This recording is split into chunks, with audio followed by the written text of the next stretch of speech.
Já se jmenuji František Němec, jsem zástupce firmy Farma rodiny Němcovi. Podnikáme, hospodaříme a žijeme v Netíně u Velkého Meziříčí.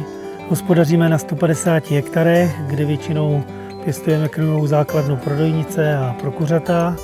Jako firma jsme zajímaví tím, že máme 3 potravinářské provozy, mlékárenskou výrobu, masnou výrobu a jatka na drůbež. Teď nám poslední 2-3 roky tak nám napomáhá i SCUK, že díky jeho dostupnosti a rozvozu jsou naše výrobky víc dostupné po celé České republice. Se SCUKem se nám strašně dobře spolupracuje, protože je na něj napojená komunita lidí, kteří mají stejný zájem.